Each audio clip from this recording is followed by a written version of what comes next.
mga kababayan, bago ka mag-file ng kaso, dapat solid na yung ebidensya mo, mga kababayan. Hindi doon sa time na nag-trial na, mga kababayan. O di, anong tawag dito? Phishing technique ito, di ba?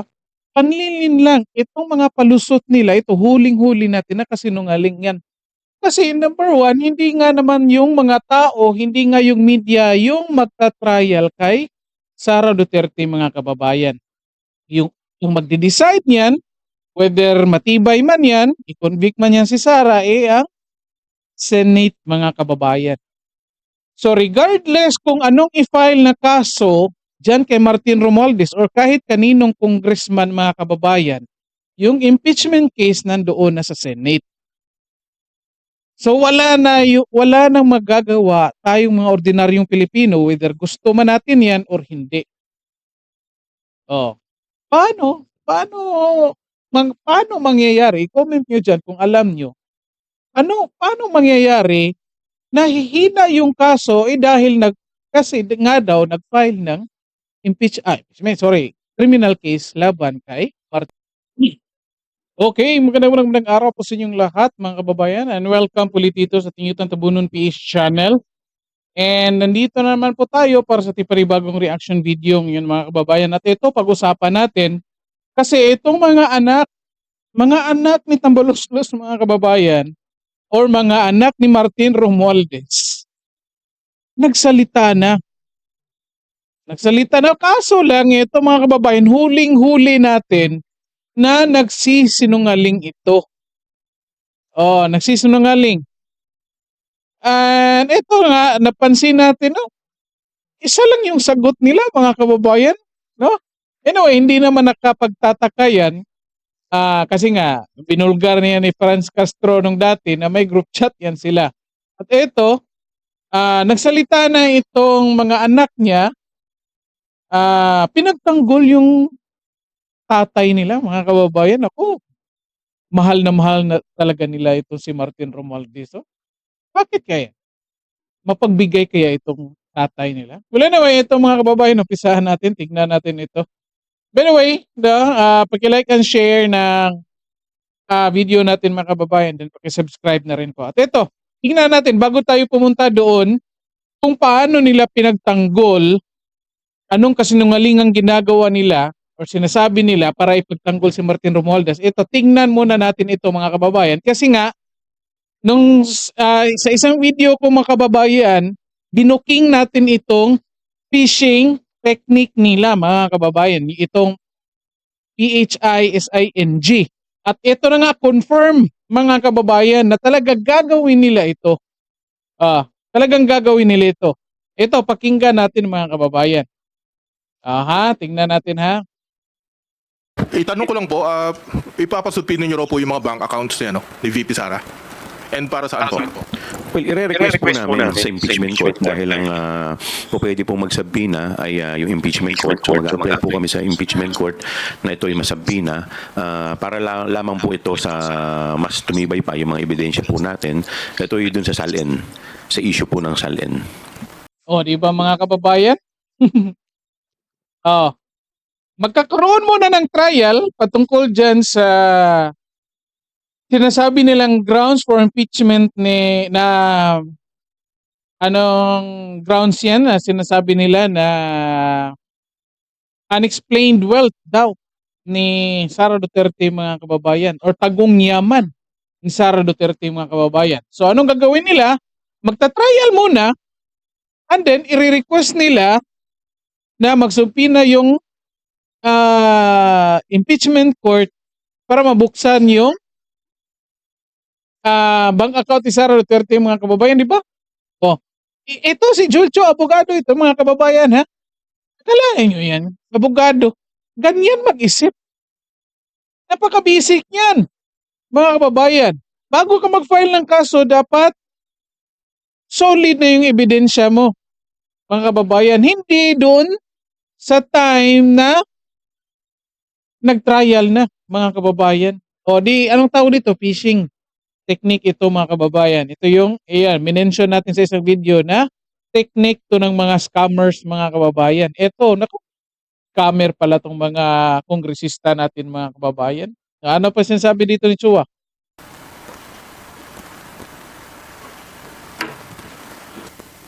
Oh, ano pa? Go ahead. Hihingi na rin po ako ng reaction dun sa May ibang tanong. Ito muna. Ito, ang explanation ng isang abogado mga kababayan. Presente natin ito sa isang video. Kasi na-confirm natin ngayon na talaga i-apply nila itong technique na ito. At ito, pinangaralan si Luis Trodito mga kababayan ng isang abogado kung saan bawal yung phishing na yan na mangyayari during the trial mga kababayan. Ito, anong sabi ng isang abogado? Pakinggan nyo ito ng mabuti ha. I'd just like to have a follow-up question on that because when we say that we'd like to see during this impeachment whether there are sufficient grounds to support this specific allegation, isn't that something that should be dealt with prior to the filing of the impeachment complaint? Prior to the impeachment complaint mga kababayan. Naku, tingnan yung mukha ni Luis Tro, di ba? Pinangaralan. That should be dealt with prior to the impeachment complaint mga kababayan. So, anong ginagawa nila dito? Nagreklamo lang ng reklamo, sinabay yung unexplained wealth as grounds for impeachment, and then, during the trial, mangangalap na ng ebidensya doon sa pamagitan ng pag-request ng impeachment court na i-open yung bank account ni Sara Duterte. Di ba? Nakita na natin ito mga kababayan. Kaya again, tingnan nyo sa isang video ko. In-explain natin dito kung anong mga consequences nito kapag mangyari yan. Patuloy pa natin. Anong explanation dito ng isang abogado? Kong Nonay earlier raised that if this went to the House Committee on Justice, that is something that would have had the process akin to a preliminary investigation where they would determine if there are sufficient grounds because constitutionally we can't use the impeachment court for a fishing expedition to gather evidence. It has to be done at the level of the prosecution before a complaint is filed. So, paano po yung evidence here in terms of allegations of ill-gotten wealth? Di ba mga kababayan? Bawal po yan. Unfortunately mga kababayan, again, hindi ko lang alam talaga kung itong si Joel Chua, anong klaseng abogado ito mga kababayan. Napaka-basic niyan. Hindi nga tayo abogado, alam yan eh. Naku. Iba talaga mga kababayan, nakakabobo talaga itong pera talaga. Kalain nyo yan. Again bantayan natin ito, phishing technique mga kababayan. Kasi nga, again, review nyo, tignan nyo sa video ko kung anong mga consequences nito kapag in-apply nila ito. Tinatrap nila dito si Sara Duterte mga kababayan. At ito, pakinggan natin kung ano pa mga sinasabi dito at the same time, kung ano yung mga pagtatanggol nila dito kay Martin Romualdez mga kababayan. Tingnan natin. sa pag-file ng complaint kay Speaker Romualdez et al. Kanina po.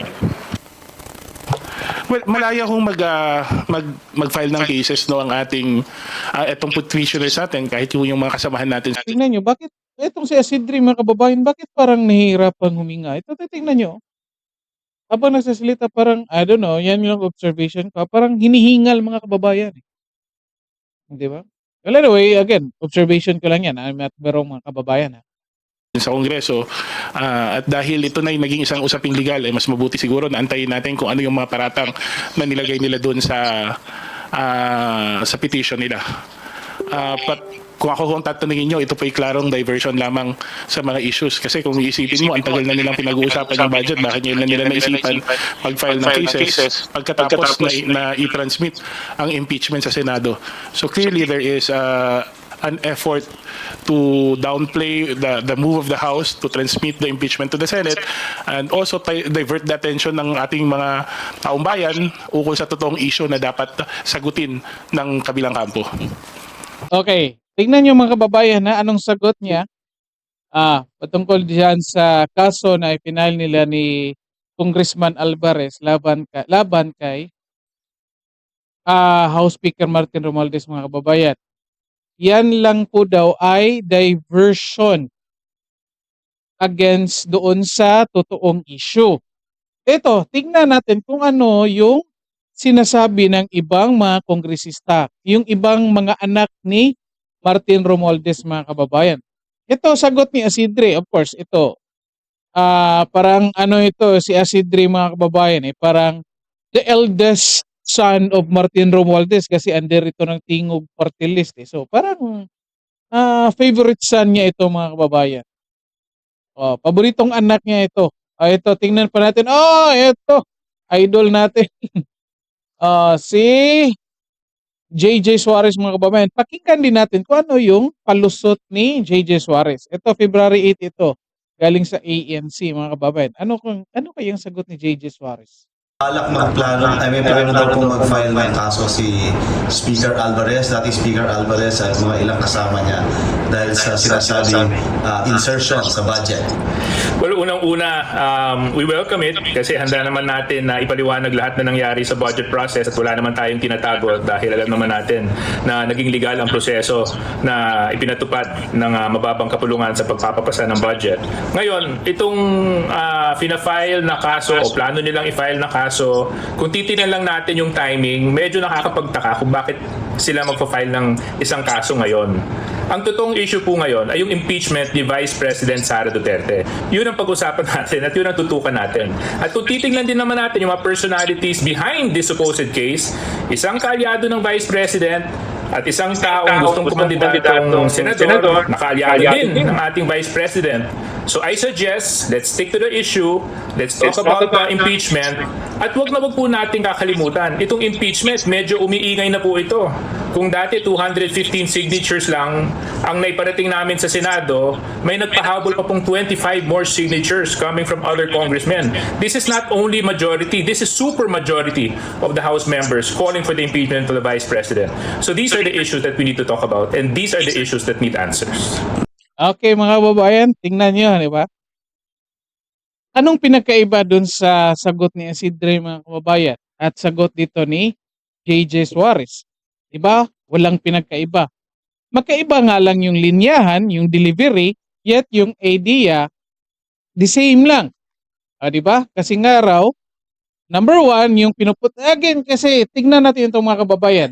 Tingnan nyo ito hanggang sa huli, kasi i-explain natin ito. I-dissect po natin itong mga arguments nila, mga kababayan. Analyze natin para mapuntirya natin kung anong kalokohang explanation ang ginagawa nila. Kasi, hindi ko alam kung sino ang gumagawa ng script nila, mga kababayan. Pag ma-identify natin itong mga kamalian nila, baka palitan yan. Tanggalin yan bilang tagagawa ng script, mga kababayan.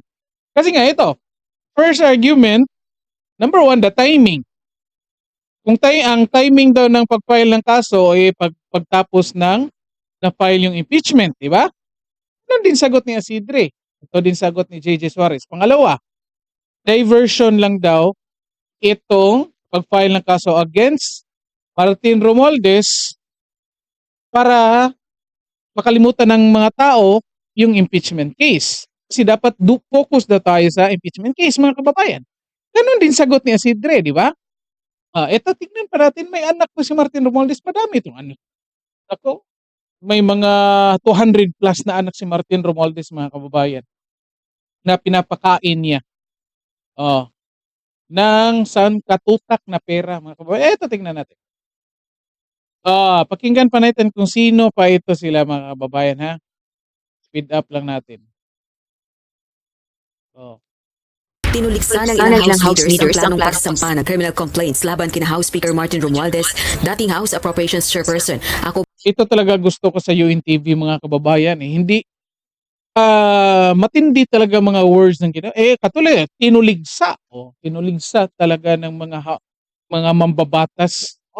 Nga naman talaga. Bicol Party List Representative Saldico at House Majority Leader Zamboanga 2nd District Representative Manix Dalipe. Kaugnay ito ng nasa 241 billion pesos na halaga umano ng insertions o isiningit sa 2025 national budget. Wala umanong basihan ng mga ito at obvious na layuning ilihis ang atensyon ng publiko mula sa tunay na issue, ang impeachment trial ni Vice President Sara Duterte Klaro yun mga kababayan ha. Sino yan? Paulo Ortega, mga kababayan. Nako, kayo dyan, mga taga La Union First District, tignan nyo itong representative ninyo. Gumagaya lang ng script. Hindi ana-analyze kung anong mga pinagsasabi nila dito, mga kababayan. Again, ito, i-debunk natin itong mga arguments nila, mga kababayan. Ito, tapusin lang natin ito, identify lang natin kung sino ito sila. Oh. Ayon kay House Deputy Majority Leader, La Union First District Representative Paulo Ortega. Git pa nito, huwag gawing panakipbuta si Speaker Romualdez para takasan umano ang pananagutan. Sa pahayag na Di ba? The same argument. Inilihis yung, iba nga lang yung pagka-state, but yung idea, mga kababayan, inilihis yung tunay na issue sa impeachment. Para daw pagtakman yung impeachment, kaya nag-file ng case. Ganon din yung nung una, si Asidre at si JJ Suarez, mga kababayan. Tatlo na sila at ito pa. Lakto. Paborito ng lahat. Ito, ang dami ng kasinungalingan nito na binutata natin dito sa channel natin, mga kababayan. Ito, pakinggan natin ito. Isa pa. naman ni House Assistant Majority Leader, Zambales First District Representative J. Kong Hoon. Target umano ngayon si Speaker Romualdez para pahinain ang kaso laban kay VP Duterte. Ay nahinala rin umano ang hakbang kasunod ng endorsement ng impeachment complaints sa Senado. Malinaw anyang diversionary tactic ito. Complainant sa reklamo laban kina House Speaker Romualdez. Tapon na natin dyan. Diba? The same idea, mga kababayan. Kasi nga raw, diversionary tactic, pahinain yung kaso. Ito pag-usapan natin, mga kababayan. Kasi again, ito yung arguments nila. Ito, pakinggan ninyo. Number one, yung timing, kasi nga raw, nag-file sila ng kaso pagkatapos na nag-submit na ng impeachment case laban kay Sara Duterte, mga kababayan. Pangalawa, diversionary tactic ito, mga kababayan. At ito, argument natin. Number one, yung timing. Okay? Kung mag-file ka ng kaso, dapat may specific timing ba, mga kababayan?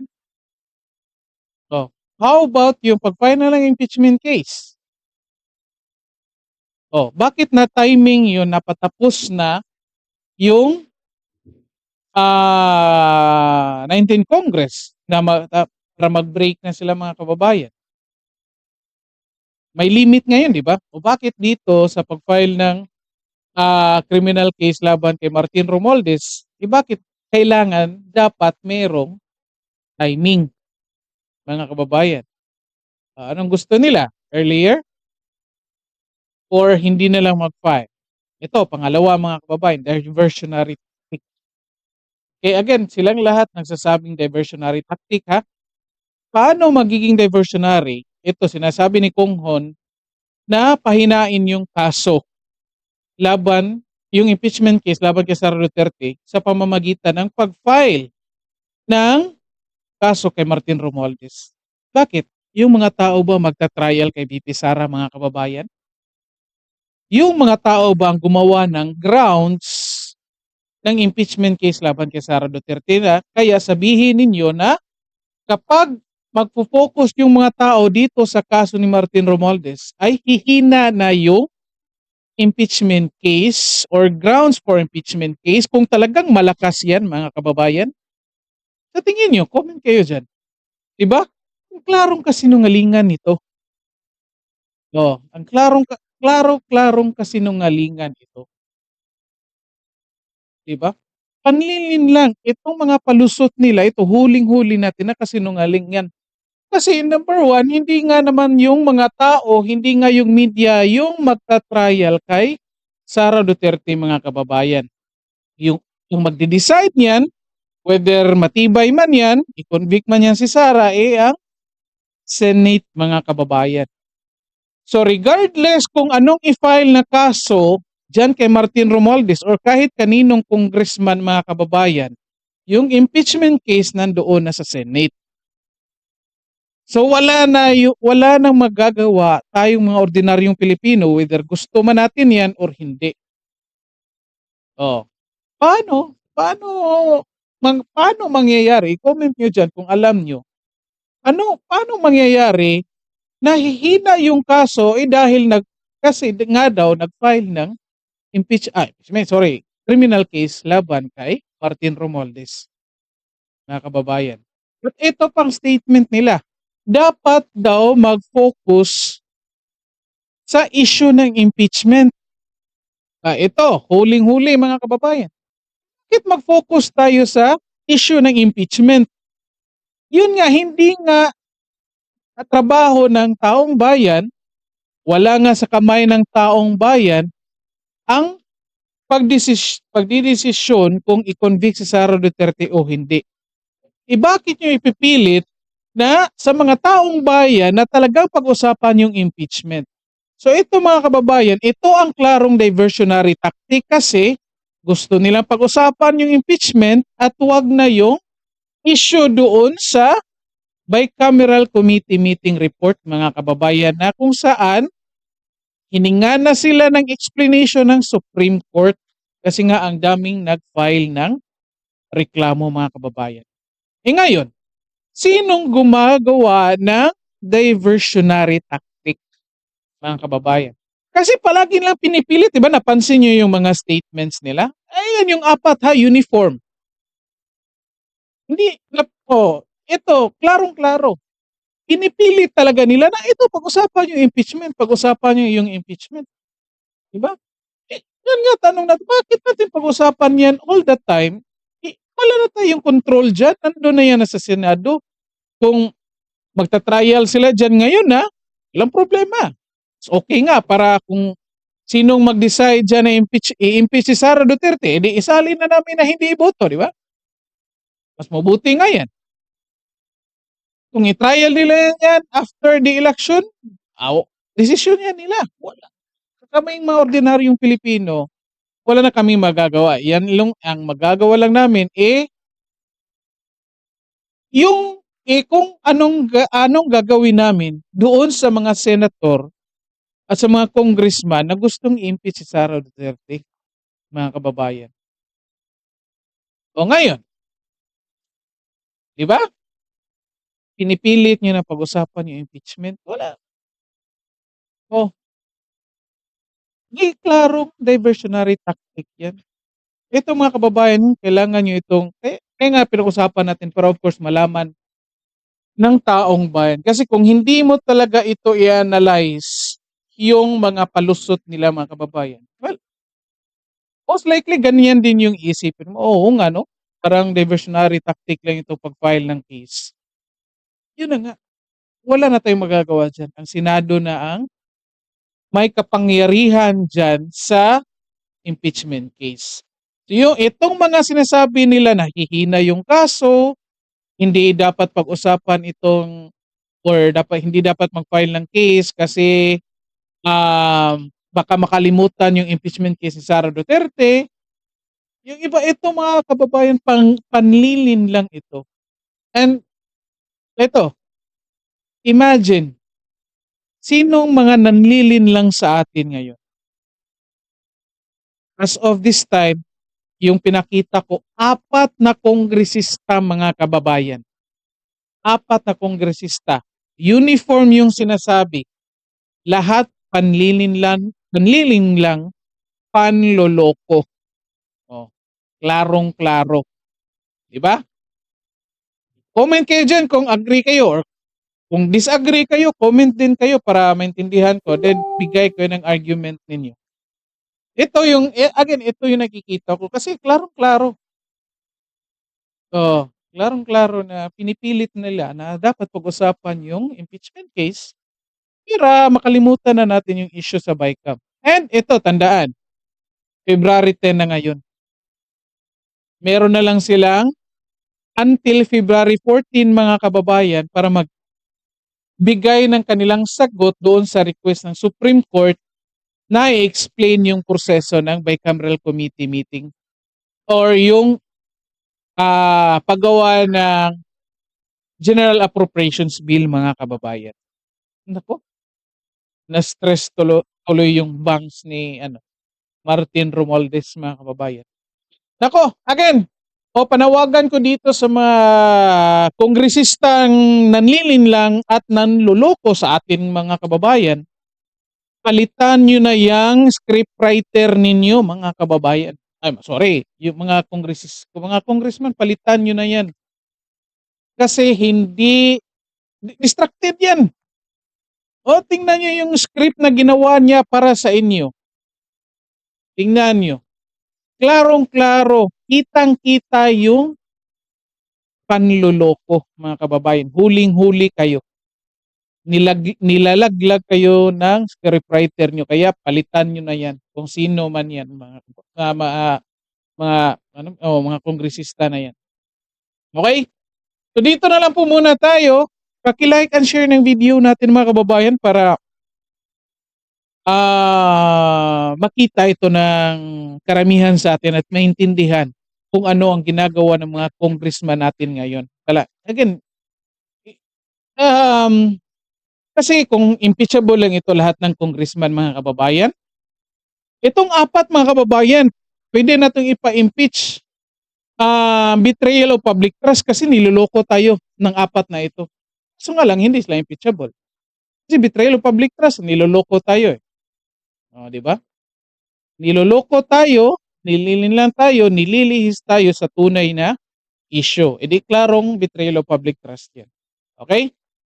So, yun na nga. Paki-like and share and then huwag kalimutan na mag-subscribe sa ating channel mga kababayan. Okay, maraming salamat sa lahat at magandang araw sa inyo. Kita-kita po sa susunod na video.